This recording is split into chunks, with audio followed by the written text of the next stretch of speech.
우리 먼저 다시 한번 인사 한번 하시죠. 사랑하고 축복합니다. 이렇게 인사. 우리가 했던 인사지만 그 사랑의 마음이, 그 축복의 은혜가 우리가 살아가는 모든 삶 속에 날마다 풍성하게 임하기를 소망합니다. 왜냐하면 우리가 그리스도인으로 살아가고 있잖아요. 근데 그 삶이 쉽지 않거든요. 매번 하는 얘기이기 때문에 이제 더 한다는 것도 되게 부끄럽고 되게 웃긴데, 그래도 힘든 건 힘든 거죠. 그리스도인으로 살아간다는 건요, 여러분, 하나의 선택입니다. 세상과 하나님 중에 하나를 선택하는 거예요. 내 유익이나 만족과 욕심과 또 하나님의 말씀과 그의 뜻 중에 하나를 선택하는 거예요. 그런데 그 선택이요, 너무나 어려워요. 왜냐하면 인간적으로는 내가 갖고 싶은 것, 세상 속에서 내게 필요한 것은 분명한데 하나님께서 우리에게 말씀하시는 건 완전히 다른 거잖아요. 네가 힘든 거, 어려운 거 알겠어. 하지만 세상을 쫓아가면 안 돼. 나를 따라와야 돼. 내가 가는 길은 넓고 편한 길이 아니라 좁고 가시밭길이야. 하지만 그 길로 와야 돼. 왜? 그 길로 와야 내가 너희와 함께 할 수 있고 은혜를 베풀어 주는 거고 너희가 천국의 소망을 가질 수 있기 때문이야 라고 말씀하시니까 그래요. 여러분, 세상과 하나님이 같을 수만 있다면 얼마나 좋겠습니까? 그죠? 내가 세상적인 욕심을 가지고 세상의 자랑을 위해서 정말 마음껏 살아도 하나님의 영광을 드러낼 수 있고 천국에 갈 수 있다면 얼마나 좋겠습니까? 세상이 말하는 것과 하나님께서 말씀하시는 것이 같을 수만 있다면 우리가 선택하는 것을 뭘 선택할지 고민할 필요 없잖아요. 가끔 그런 생각을 합니다. 교회가 영업을 할 수 있다면 우리 교회도, 글쎄요, 제 성격상 그게 잘 될지 모르겠지만 아무튼 영업을 할 수 있다면 교회도 잘할 수 있지 않을까? 그런 생각을 해봅니다.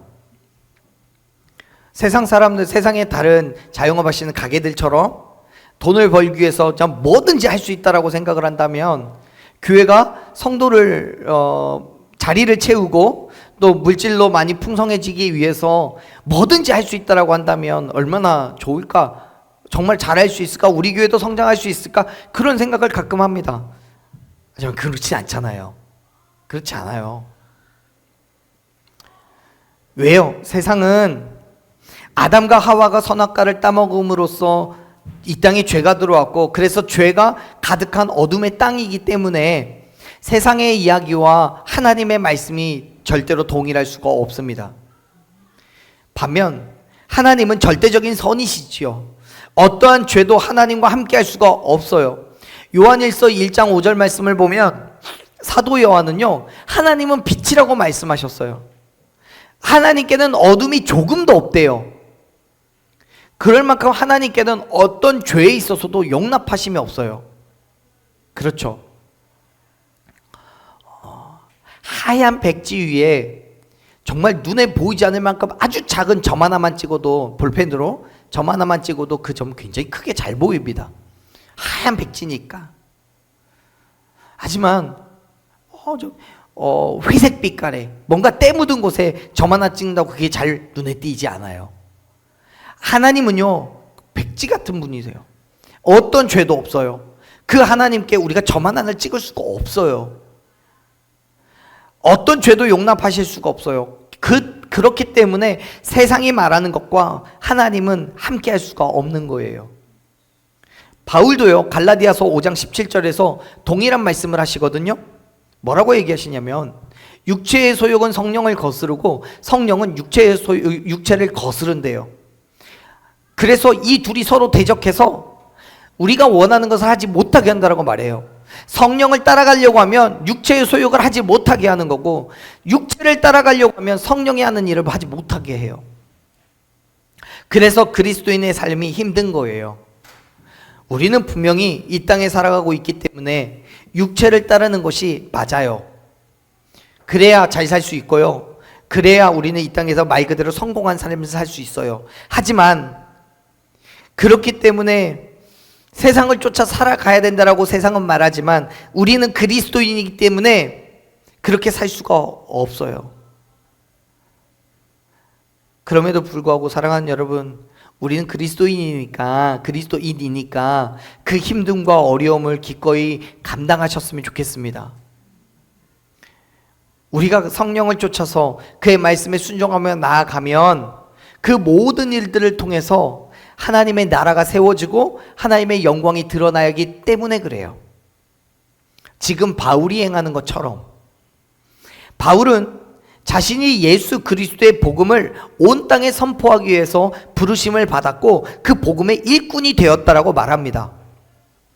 그런데 문제는 뭐냐면 그렇게 복음을 위해 부름받은 대로 나아가면 하나님께서 부르셨으니까 그럼 그 삶을 잘 살게 해주셔야 되잖아요. 축복해 주셔야죠.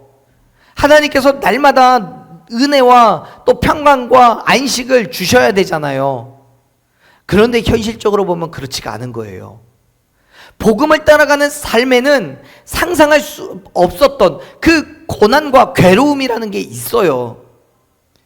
자, 보세요. 바울도 그렇게 이야기하거든요. 우리가 읽었던 말씀인데 24절 말씀 같이 다시 한번 읽어봅시다. 골로새서 1장 24절 말씀 같이 읽습니다. 나는 이제 너희를 위하여 받는 괴로움을 기뻐하고 그리스도의 남은 고난을 그의 몸된 교회를 위하여 내 육체에 채우노라. 아멘. 지금 24절 말씀을 보면 바울이 뭐라고 해요? 교회를 위해서 자기 육체에 그리스도의 남은 고난을 채운대요. 그래요. 여러분, 바울은 그리스도인으로서 또 사도로서 오직 교회와 예수 그리스도를 위해서 희생하고 헌신하는 삶을 살았어요. 그 과정 속에서 그는 로마의 감옥에 갇혀 있는 중이에요. 지금 이 편지를 골로새서를 쓰고 있는 그 와중에도 감옥 속에 있는 중이에요. 그런데 그런 바울이 지금 뭐라고 얘기합니까? 그 괴로움을 어떻게 여긴다라고 말해요? 그 괴로움을 기뻐한대요. 여러분, 괴로움이라는 단어와 기쁨이라는 단어가 이렇게 연결되어 있는 거 아니잖아요. 내가 괴로우면 내가 너희를 위하여 받는 괴로움 때문에 나는 슬프다, 아프다 이렇게 말을 해야지 왜 그 괴로움 때문에 기뻐합니까? 말이 안 되는 얘기인 거예요. 더군다나 사도 바울이 당한 그 고난과 희생은 그렇게 기뻐할 만한 성질의 것이 아니잖아요. 골로새서를 기록하고 있는 지금도 감옥에 갇혀 있는 중인데 그의 인생을 보면, 그가 살아온 삶을 보면 정말 파란만장합니다. 말 그대로. 고린도후서 11장 말씀 한번 보죠. 고린도후서 11장 23절 27절 23절부터 27절 같이 한번 읽어봅시다. 읽습니다. 그들이 그리스도의 일꾼이냐 정신없는 말 하거니와 나는 더욱 그러하도다. 내가 수고를 넘치도록 하고 옥에 갇히기도 더 많이 하고 매도 수도 없이 맞고 여러 번 죽을 뻔하였으니 유대인들에게는 40에 하나 감한 배를 5번 맞았으며 3번 태장으로 맞고 1번 돌로 맞고 3번 파선하고 일주야를 깊은 바다에서 지냈으며 여러 번 여행하면서 강의 위험과 강도의 위험과 동족의 위험과 이방인의 위험과 시내의 위험과 광야의 위험과 바다의 위험과 거짓 형제 중의 위험을 당하고 또 수고하고 애쓰고 여러 번 자지 못하고 줄이며 목마르고 여러 번 굶고 춥고 헐벗었노라. 아멘. 무엇 그렇게 위험한 게 많았어요. 힘들어요. 예, 지금 11장 이 말씀만 보더라도 정말 숨이 턱턱 막히지 않으세요? 나라면 저렇게 살 수 있을까 싶으시죠? 쉽지 않죠. 나는 못 살아요 그렇게. 바울 수도 없이 옥에 갇혔어요. 매도 맞았어요. 40에 하나 감한 매를 5번이나 맞았어요. 여러분, 40에 하나 감한 매가 무슨 말이냐면 40대를 맞아야 되는데 그분은 한 대를 덜 맞았다는 거예요. 그럼 몇 대 맞은 거예요? 계산되죠? 잘 안 되세요? 가르쳐 드릴게요. 40에 하나 감한 매는요 39대 맞은 거예요. 근데 왜 39대 맞은 줄 아세요? 39대까지 때렸는데 바울이 용서받을 만한 뭔가를 해서 하나 그냥 빼준 거, 그냥 아쉬워서 하나 빼준 거 그거 아니고요. 40대를 맞으면 죽을까 봐 그런 거예요. 딱 죽기 전까지 때린 거예요. 그걸 5번을 맞았어요. 3번을 태장을 맞았대요. 태장이 뭐냐면 우리 식대로 말하자면 곤장 맞은 거예요. 막대기나 지팡이 같은 걸로 회초리 맞은 거예요. 그게 태장이에요. 돌에도 맞았어요. 배가 파손도 했어요. 강도와 살해의 위협을 견디며 살았어요. 여러분 생각해 보세요. 100번 양보해서 그 뒤에 뭐 26절에 있는 여러 가지 위험들, 자연재해 또는 더위나 추위나 이런 것처럼 인간의 힘으로 어쩔 수 없는 것들, 그런 것들이라면 뭐 그럴 수도 있으니까 뭐 당신만 추워요, 나도 추워요. 겨울 엄청 추웠잖아요. 더울 때 당신만 더워요, 나도 더워요. 막 이럴 수 있어요. 어쩔 수 없는 일이라고 체념할 거예요. 하지만 여러분 지금 바울이 말하고 있는 거 보세요. 물론 그런 자연적인 것들도 있지만 대부분 사람들에 의해서, 유대인이나 이방인들이나 또 바울에 대한 부정적인 의견을 가진 사람들에 의해서 받게 되는 어려움이에요. 바울을 잡아 죽이기 위해서 자지도 않고 먹지도 않고 바울을 쫓아다녔던 사람이 30명이나 돼요. 바울은 그러한 고난과 희생을 감당하면서 자기에게 주어진 믿음의 삶을 살아가고 있는 중이에요. 자, 여러분 한번 여쭤보죠. 우리 가운데 이렇게 살 수 있다. 나 손 한번 들어보세요. 전 아니에요. 저도 손 들었지만 아니에요.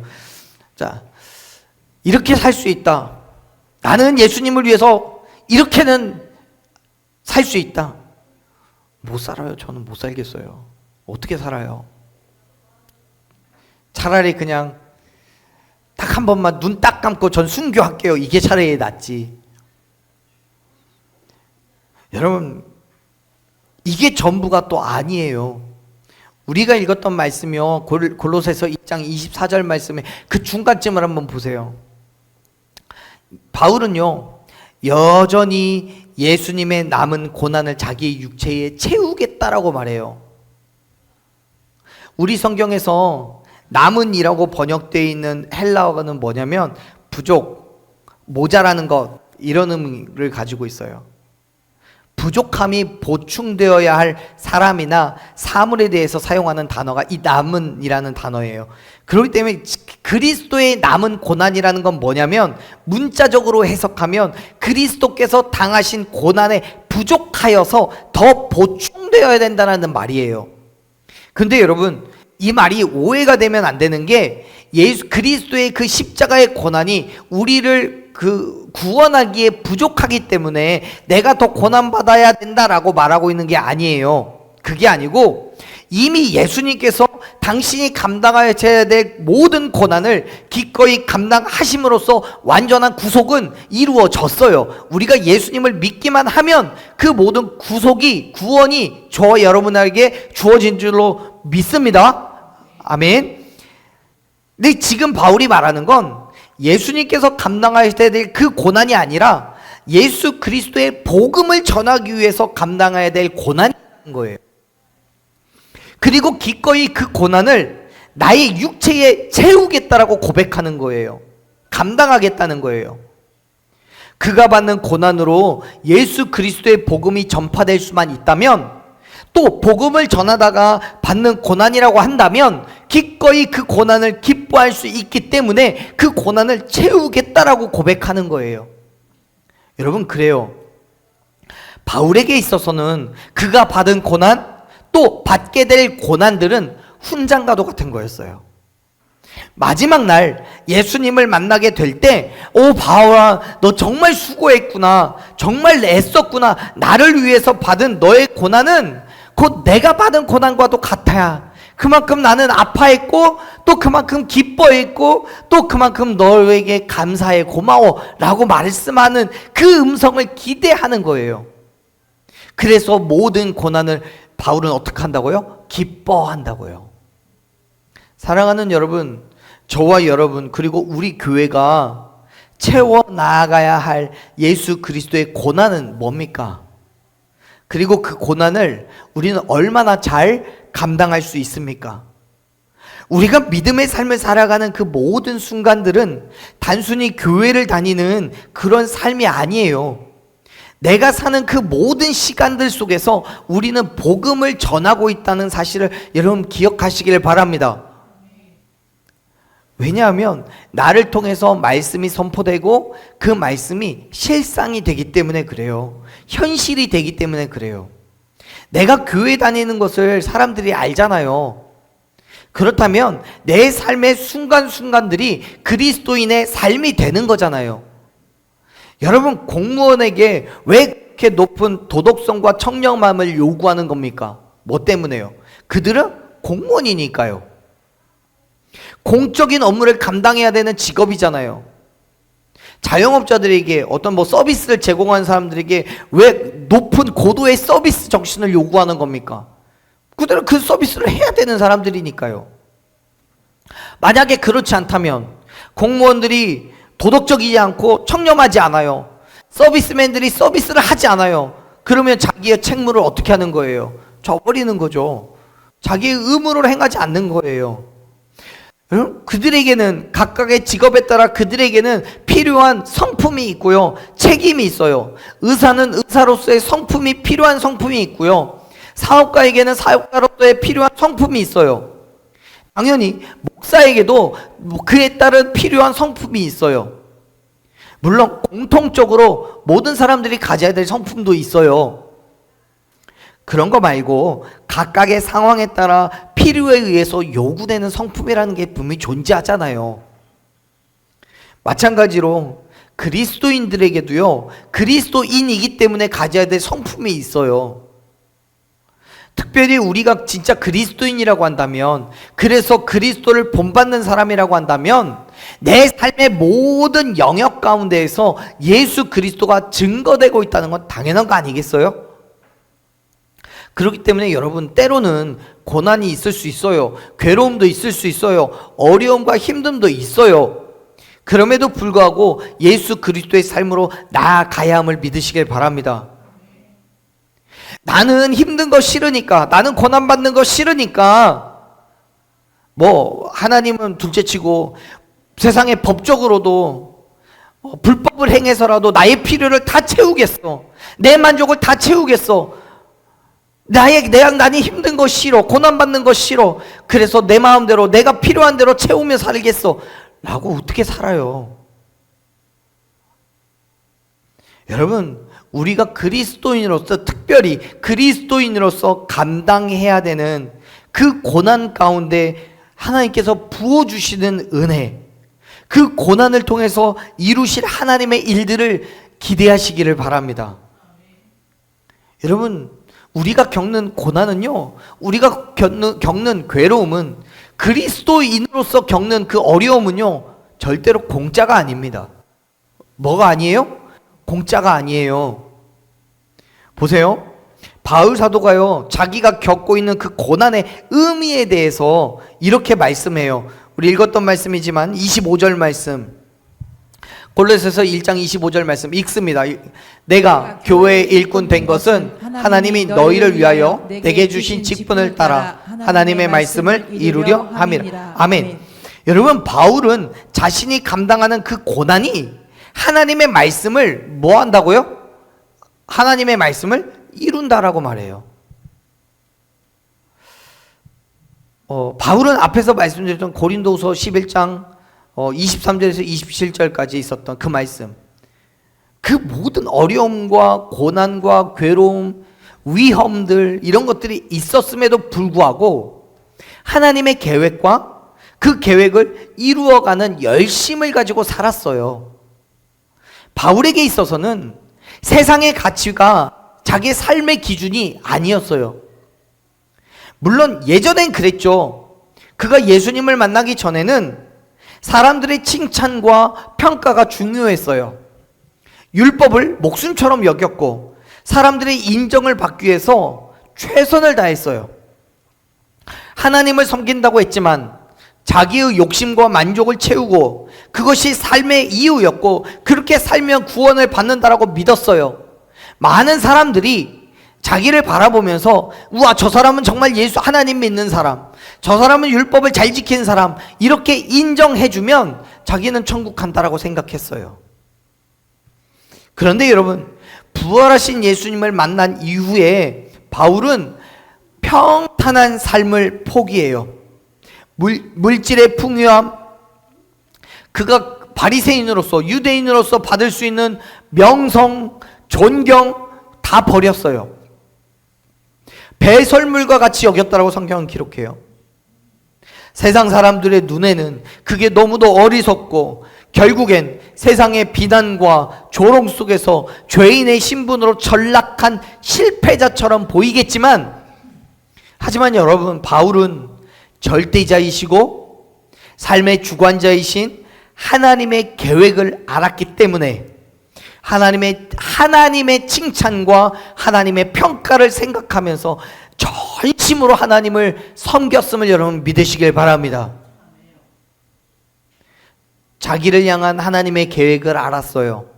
복음을 전파하기 위해서 최선을 다한 믿음의 삶을 살았어요. 사랑하는 여러분, 저와 여러분이 감당해야 되는 그 고난의 무게는 하나님의 말씀을 저와 여러분의 삶 가운데서 이루어내기 위한 것인 줄로 믿으시길 바랍니다. 하나님께서는 저와 여러분에게 또 우리 교회에게 가지고 계시는 놀라운 계획이 있습니다. 그 계획을 이루어가는 시간들 속엔 분명히 고난이 있어요. 어려움이 있어요. 시험도 있어요. 유혹도 있어요.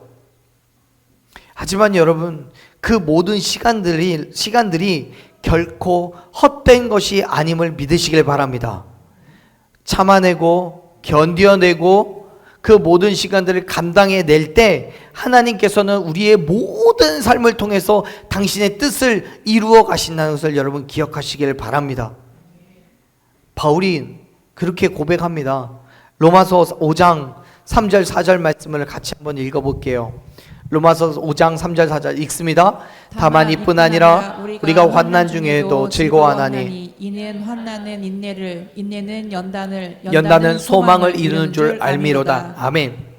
무슨 말입니까? 바울은 그가 경험하는 그 모든 환난 가운데 있지만 즐거워하는 이유가 있대요. 분명히 환난이라는 것은 우리에게 있어서 아프고 고통스럽죠. 우리가 어려움이 있으면 참 참기 어렵죠.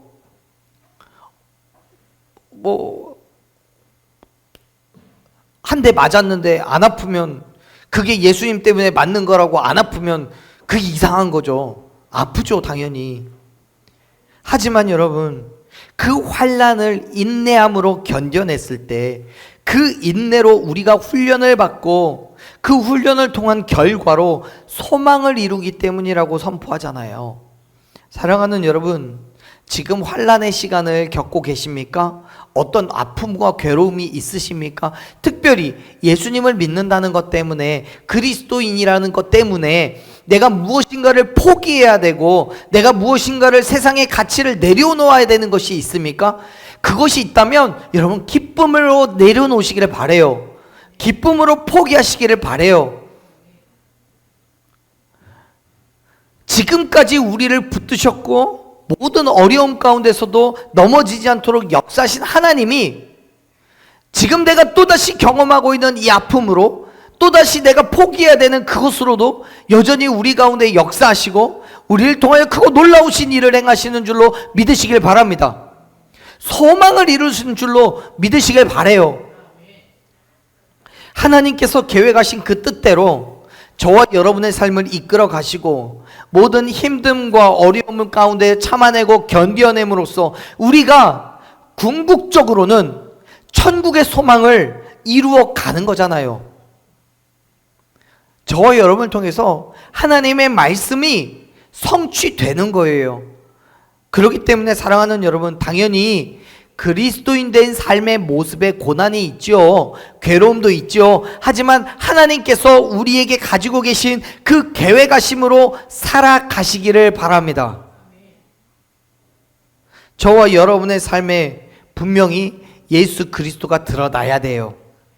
힘들다고, 어렵다고 예수님을 가리고 내 욕심대로, 내 뜻대로 세상의 가치를, 세상의 만족을 위해 살아간다면 그건 그리스도인의 삶이라고 말할 수 없습니다.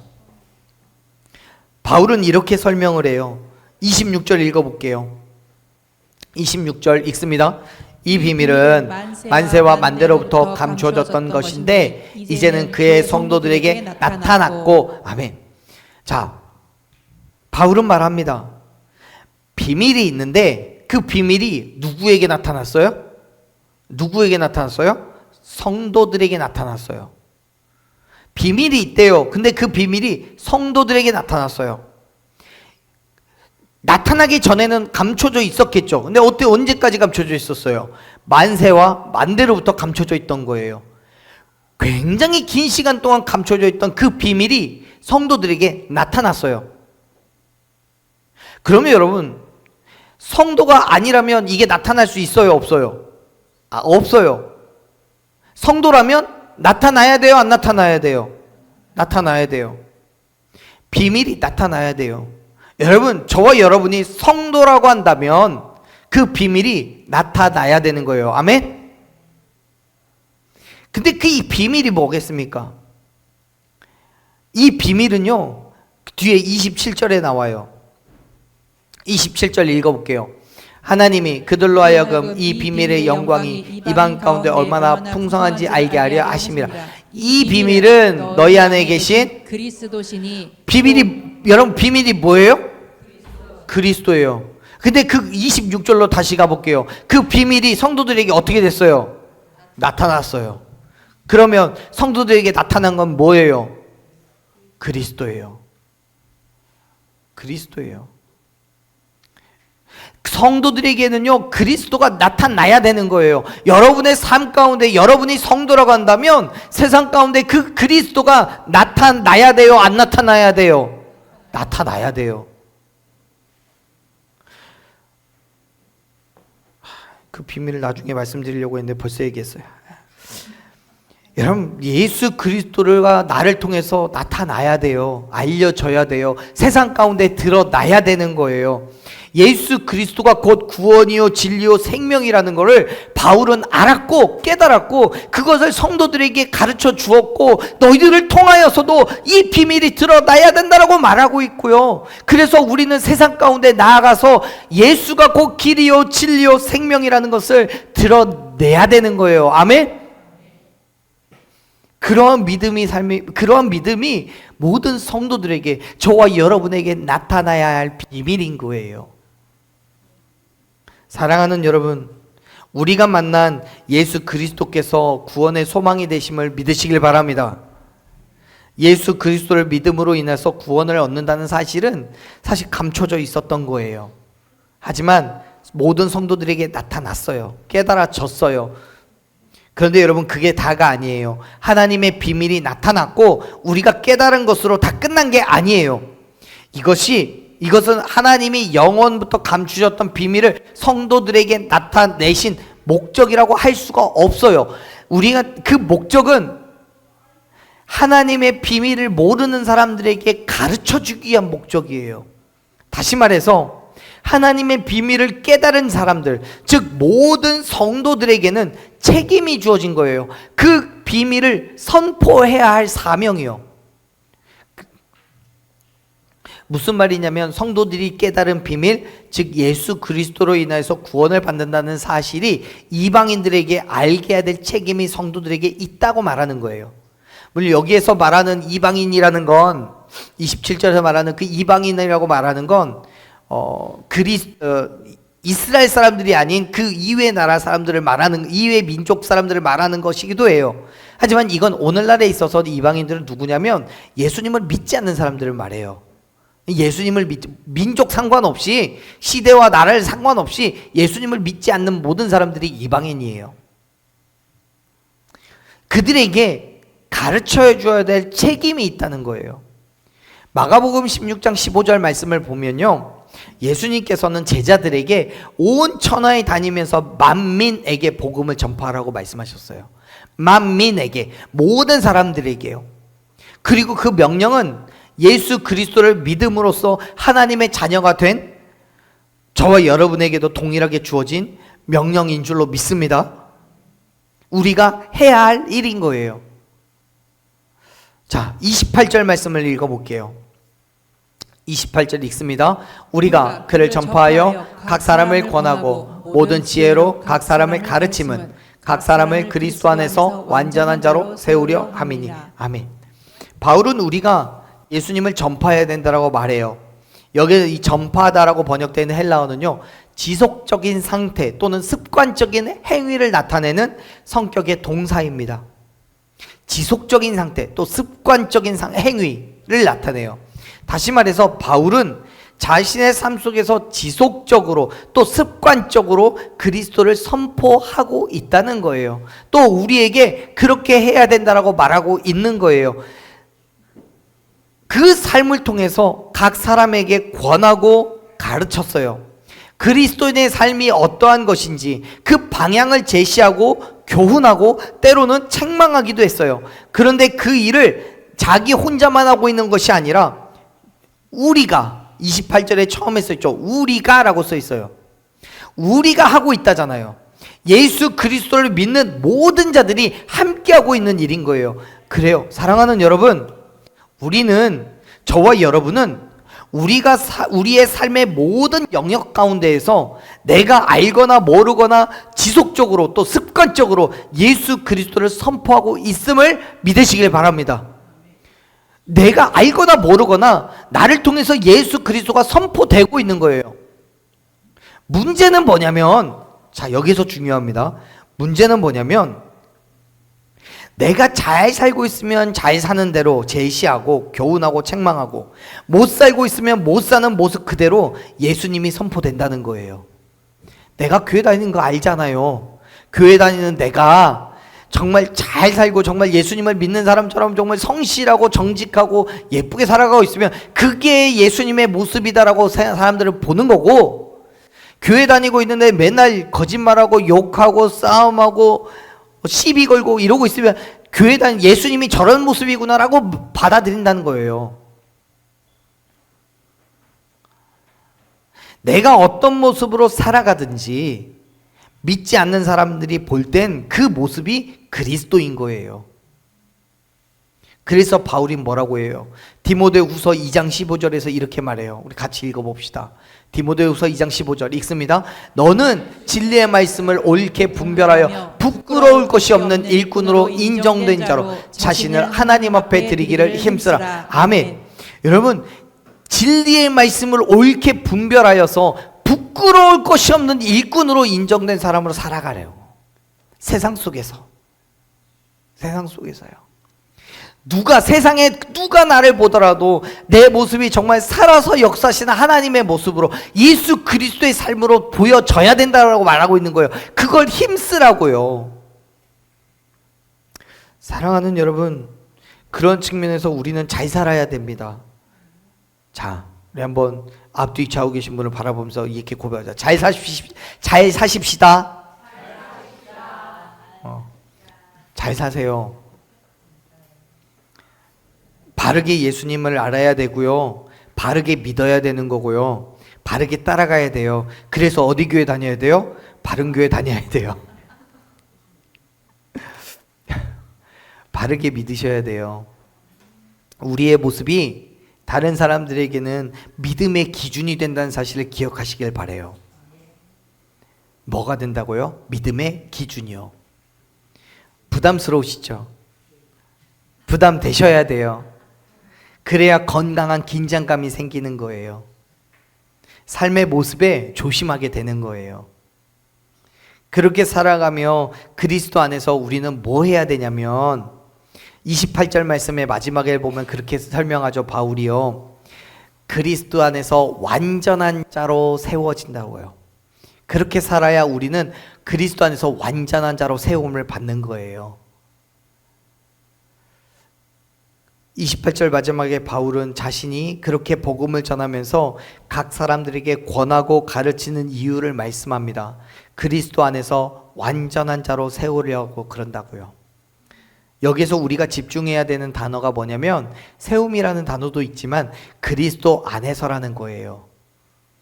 지금 바울은 우리가 살아가는 그 삶의 자리가 그리스도 안에 있을 때 완전해질 수 있다고 말해요. 그래요. 사랑하는 여러분, 믿음은요 개인적인 거예요. 믿음은 개인적인 거예요. 무슨 말이냐면요. 내가 아무리 열심히 기도하고 열심히 예배를 다녀도요, 내 자녀가 구원받지 못해요. 우리 부모가 구원받지 못해요. 내 친구가 구원받을 수 없어요. 내가 아무리 좋은 교회를 다니고 뛰어난 예배를 드렸다고 할지라도 내가 그리스도 안에 있지 않으면 완전할 수가 없어요. 지금 우리 교회 우리가 드리고 있는 이 예배에 하나님이 임재하셔서 정말 거룩한 예배, 영광이 가득한 예배를 아무리 잘 드려도요, 내가 하나님과 어떤 관계가 맺어져 있지만 완전한 관계가 맺어져 있지 않다면 그 예배는 아무짝에도 쓸모없는 예배예요. 우리 눈앞에 진수성찬이 차려져 있는 밥상이 있고 그 밥상 앞에서 앉아있는 모든 사람들이 맛있게 밥을 먹어도 그걸 내가 보고 있으면 내 배 배불러요? 안 불러요. 부모님이 그러시죠. 우리 애가 밥 먹는 걸 봐도 보기만 해도 배부르다고. 배 안 부르잖아요. 애 밥 다 먹고 나면 나중에 다 식사하시잖아요. 배부르면 드시질 말아야죠. 또 드시잖아요. 내 입에 음식이 들어가지 않으면 배가 부르지 않아요. 물론 눈으로 보고 냄새를 맡으며 맛있다라고 생각할 수는 있어요. 하지만 내 입으로 들어가지 않으면 그 음식의 진짜 맛은 알 수가 없어요. 그 음식이 내 삶에, 내 육체의 영양분이 될 수는 없어요. 그와 같이 좋은 교회를 다니고 훌륭한 목사님의 설교를 들어도, 정말 훌륭한 목사님의 설교를 들어도, 멋진 예배에 참여했다고 할지라도 그 자리에 있는 내가 그리스도와 상관이 없다면 구원의 은혜를 얻을 수가 없어요. 그러한 나를 통해서는 아무도 그리스도를 바르게 알 수가 없겠죠. 그렇기 때문에 사랑하는 여러분, 그리스도 안에서 세워져 가십시오. 또 그리스도 안에서 세우십시오. 내가 먼저 하나님께 온전한 모습으로 서 있도록 노력하고 그리스도 안에서 믿음의 자리로 나아갈 때 나를 통해서 또 누군가가 그리스도를 바르게 알고 또 그리스도 안에서 바르게 세워져 갈 수 있는 거예요. 그래서 바울은 고린도전서 11장 1절에서 그렇게 말하는 거예요. 내가 먼저 그리스도 안에서 온전히 서 있어서 그리스도를 본받을 테니까 너희는 나를 본받아서 똑같이 그리스도 안에 서서 나를 본받아서 온전한 그리스도인의 삶을 살아가라. 그리고 너를 통해서 또 다른 누군가가 본받아라, 본받게 해라. 그 얘기하는 거예요. 여러분, 바울은 정말 열심히 살았어요. 열심히 살았어요. 최선을 다해서 그리스도인의 삶을 살았어요. 29절 말씀 볼까요? 우리 같이 읽었던 마지막 말씀 29절 얼마나 열심히 살았는지 말씀하고 있거든요. 29절 읽습니다. 이를 위하여 나도 내 속에서 능력으로 역사하시는 이의 역사를 따라 힘을 다하여 수고하였노라. 아멘. 지금 바울은 그 안에, 자기 안에 계신 능력으로 역사하시는 이거 누구예요? 역사하신 이가 누구예요? 예수 그리스도. 예수 그리스도를 따라서 힘을 다해서 수고하고 있다라고 고백해요. 우리 성경에서 이 수고하노라라고 번역된 헬라어는요, 피로하여 지치다, 지칠 정도로 열심히 일하다, 이런 의미를 가지고 있어요. 뭐 죄송한 표현이지만요, 지금 바울은요 정말 코피 터지게 노력하고 있는 거예요. 쌍코피 터지게 애쓰고 있는 거예요. 힘을 다하여라고 번역되어 있는 말은요, 경쟁에 돌입하다, 대적과 다투다, 이런 의미를 가지고 있거든요. 당시에 바울이 유대인들과 갈등을 하고 긴장 가운데 있었던 것을 지금 묘사하는 단어예요. 여러분, 지금 바울이 힘을 다하여 수고하였다라고 고백하고 있는 건 교회를 위해서, 그리스도인들을 위해서 그가 감당해야 했던 육체적인 것, 정신적인 그 모든 괴로움과 아픔이 있었다라고 표현하는 거예요. 그게 있음에도 불구하고 복음을 전하기 위해서 아낌없이 자신의 삶을 내어놓았고 포기하지 않고 끝까지 최선을 다했다라고 말하고 있는 거예요. 바울은 그렇게 살았고 또 우리에게 그렇게 살아야 된다라고 말하고 있어요. 물론 당연하게도 그런 삶이 쉽지 않아요. 여러분, 맨날 코피 터지는 삶이 그 뭐가 그렇게 쉽겠습니까? 어렵고 힘들어요. 피곤해요. 부담도 있어요. 그럼에도 불구하고 우리에게 그런 삶을 살아가래요. 왜요? 바울은 내가 그렇게 살고 있으니까 니네도 한번 그렇게 고생 좀 해봐야지, 이런 의미로 얘기하고 있는 게 아니에요. 우리가 그리스도 안에 있기 때문에, 또 그리스도인으로 살아가야 하기 때문에 그렇게 말하고 있는 거예요. 아멘. 이미 성령님께서는 우리 안에서 능력으로 역사하고 계신 줄로 믿습니다. 그 성령의 역사심을 따라 힘을 다하여 여러분 수고하십시오. 그 역사를 따라 힘을 다하여 수고한다는 말이 뭡니까? 내가 하는 게 아니라는 거예요. 내 안에 계신 성령님께서 일하시는 대로 그냥 내 자리를 내어놓으면 그 성령님이 힘을 다하여 수고하시는 걸 우리는 그냥 따라가는 거예요. 내 힘과 내 능력으로 하는 게 아니라는 거예요. 사랑하는 여러분, 저와 여러분이 우리 교회가 그러한 믿음으로 수고할 때, 기쁨으로 헌신하고 희생할 때 그 자리에서 하나님의 역사하심을 경험하게 될 줄로 믿습니다. 하나님의 크고 놀라우신 일을 보게 될 줄로 믿습니다. 여러분, 우리 함께 그 자리로 나아가십시다. 그리스도 안에서 완전한 자로 세워진 그 자리, 비록 괴로움과 고난이 있지만 그리스도를 위하여서 애쓰고 수고하는 그 자리로 나아가십시다. 여러분, 그거 내가 하는 거 아니라니까요. 내 안에 계신 성령님께서 하시는 거예요. 우리는 그저 그 성령님의 말씀을 잘 듣고 들은 말씀 그대로 우리는 순종하며 나아가면 되는 거예요. 성령님의 말씀대로 순종하며 갔더니 고통은 내 육체에 있는데요, 아픔은 내 육체에 있는데요. 아니요, 하나님께서 그 모든 아픔을 갚아주시고 그 괴로움을, 그 슬픔을 기쁨으로, 힘듦을 찬양으로 바꾸어 주실 줄로 믿으시길 바랍니다. 그렇게 나아가는 그 자리에서 저와 여러분의 행위실을 통해 결국 하나님의 나라가 세워지고 하나님께 찬송과 영광을 돌리게 될 줄로 믿습니다. 그 믿음의 자리를 포기하지 말고 나아가십시오.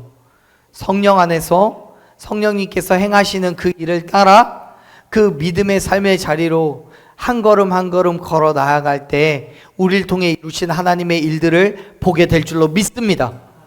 그 믿음, 그 일들을 기대하며 나아가는 저와 여러분 되기를 간절히 축원합니다. 아멘. 우리 시간 함께 찬양으로 하고 기도의 자리로 나아가십시다. 계속 말씀을 묵상을 하고 나누다 보니까 결국 이 말씀은 저를 향한 말씀이었어요. 저의 고백이에요. 내가 먼저 그렇게 살아야 여러분이 그렇게 살 수 있다는 말씀이죠. 또 반면 여러분이 그렇게 살아야 여러분 주변에 누군가 믿지 않는 사람이 혹은 믿는다 할지라도 여러분의 삶이 믿음의 본이 되고 믿음의 기준이 되어서 다른 누군가가 그렇게 믿음의 삶을 따라오게 되는 거예요. 물론 그렇다고 해서 제가 그렇게 바울을 닮아 살아갈 만큼 또 많은 사람들이 저를 닮아갈 만큼 제가 유명한 사람도 아니고요, 잘난 사람도 아닙니다. 능력 있는 사람도 아니에요. 저를 알면 물론 좋아하시겠지만 모르니까 뭐 좋아하시지 않을 수 있어요. 뭐 제가 이 땅에 살고 있는지 모르시는 분들도 계실 거예요. 하지만 여러분, 그렇게 작고 연약한 우리의 모습일지라도 그리스도 안에서 우리가 온전히 서 있다면 적은 수의 사람이라도 그러한 나를 통해서 그리스도를 발견할 수 있다면 시간이 지나 어느 날인가 그 자리에 하나님의 나라가 서 있을 줄로 믿습니다. 바울 속에서 역사하시는 이의 능력이 제 안에도 또 여러분의 안에도 동일하게 역사하시고 가장 좋은 길로, 가장 완전한 길로 저와 여러분을 이끌어 가실 줄로 믿습니다. 우리는 믿음으로 그 자리를 따라가면 되는 거예요. 역사하시는 이의 역사를 따라 힘을 다하여 수고하는 그 믿음으로 담대하게 주가 행하실 일들을 기대하며 나아가는 저와 여러분 되기를 소망합니다. 그 믿음의 자리로 우리 같이 한번 나아갔으면 좋겠습니다. 믿음으로 고백하며 나아가십시다. 하나님의 부르심에는